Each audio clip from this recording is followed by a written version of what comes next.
અને શાદી પછી મા બાપની જેવી તરહ દાદા દાદીની નાના નાનીની એક તમન્ના હોય છે કે અલ્લાહ પાક હવે આપણા ઘરમાં એક રમકડું આપી દે। જે તરહ હું સાફ બતાવું છું કે ઘરમાં એક ફૂલ હોય જે રમાવાના કાબિલ થઈ ગયેલું હોય।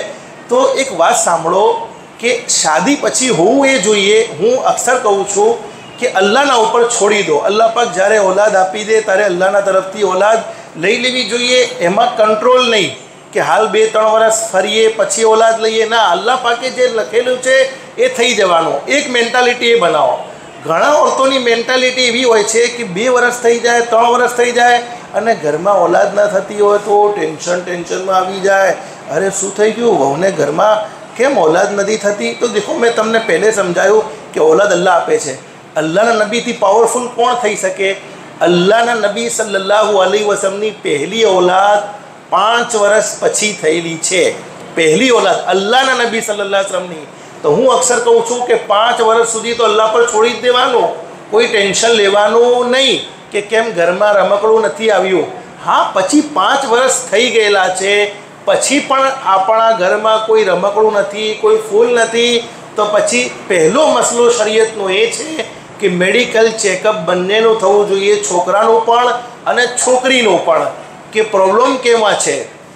બંને રેગ્યુલર છે, કોઈ એકમાં પ્રોબ્લેમ છે તો એનો ઈલાજ ડૉક્ટરી કરાવો। બંને કમ્પ્લીટ છે તો પછી અલ્લાહથી દુઆ માંગો। અલ્લાહથી માંગશો અલ્લાહ પાક જરૂર औलाद આપી દેશે। रब्बी हबली मिनस सोलिहीन, रब्बी हबली मिनस सोलिहीन। अगर कोई औरत हामिला है, प्रेग्नेंट है और प्रेग्नेंट नहीं भी है लेकिन अगर वो औलाद की तमन्ना रखती है, इस आयत करीमा को पढ़ने का एहतमाम करेगी, अल्लाह पाक उसे खूबसूरत और नेक साले लड़का अता फरमाएंगे। अल्लाह पाक उसे फरमा बरदार बेटा अता फरमाएंगे। मैंने शुरू में आपको बताया माँ बहने ઘરમાં બેટી પેદા થાય તો બધાના મોઢા ચડી જાય છે અને બેટો આવે તો બધા ખુશ થઈ જાય છે। પોતરો આવ્યો, નવાસો આવ્યો, બેટો આવ્યો અને બેટી આવી તો અને આપણે જોઈએ બી છીએ ને મા બહેનો કે જ્યારે બેટો આવે તો પેડા વાંટવામાં આવે છે, પેડા તકસીમ કરવામાં આવે છે અને બેટી આવે તો જલેબી આપવામાં આવે છે। કેમ જલેબી આપીએ છીએ? એટલે કે બેટી આવી તો થોડી ખુશી ઓછી છે એટલે જલેબી આપીએ છીએ। પણ સાંભળી લો, બેટો પણ અલ્લાહની નહેમત છે, બેટી પણ અલ્લાહની નહેમત છે। और उलमाए बहुत ज़बरदस्त बात लखेली है। अल्लाह पाक जेना घर में बेटी मोकले, सांभळो माँ बहनों, जे औरतनी पहली औलाद बेटी होय अने बेटी होवा पर ए शोहर पण खुश होय, वाइफ पण खुश होय, हस्बैंड भी खुश होय अने बेटीना पैदाइश पर, बेटीना जन्म पर बन्ने मियाँ बीवी ने, बन्ने हस्बैंड वाइफ ने कोई दुख ना होय तो अल्लाह पाक एक फरिश्तो एमना घर में मोकले छे અને એ ફરિશ્તો જણવાવાળી માને એના પરોથી ઢાંપી લે છે અને ફરિશ્તો કહે છે કે એ અલ્લાહની બંદી તું પણ કમજોર છે અને તે જેને જણી છે એ પણ કમજોર છે। એટલે કે તે બેટીને જણી છે, બેટી પણ કમજોર છે।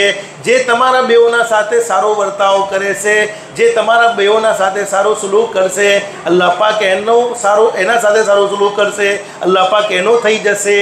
और બા બેને સુનો, જેના ઘરમાં અલ્લાહ પાક બેટો મોકલે છે અને બેટી મોકલે છે તો જ્યારે બેટો અલ્લાહ પાક દુનિયામાં મોકલે છે તો બેટાને કહે છે જા તું દુનિયામાં તારા બાપની મદદ કરજે। देखो माँ बहनों, फरक सांभळो, दीकरा ने दीकरी में फरक सांभळो। दीकरो मोकले छे अल्लाह पाक दुनिया में, बेटो मोकले छे तो अल्लाह पाक कहे छे जा तू दुनिया में तारा बापनी मदद करजे। अने जारे बेटी दुनिया में अल्लाह पाक मोकले छे तो अल्लाह पाक कहे छे जा तू दुनिया में तू हूँ खुद तारा बापनी मदद करीश। बेटा ने कहे छे तू तारा बापनी मदद करजे अने बेटी ने जरे अल्लाह पाक मोकले छे तो अल्लाह पाक कहे छे कि जा तू दुनिया में हूँ खुद तारा बापनी मदद करीश। तो बेटीओ बहु मोटी अल्लाहनी नेमत है। मैं शुरू में तमने कीधुं कोई बेटी माँ बाप माटे बोझ नहीं होती। हर बेटी थी माँ बाप ने लागणी होय छे, हर बेटी थी माँ बाप ने मोहब्बत होय छे।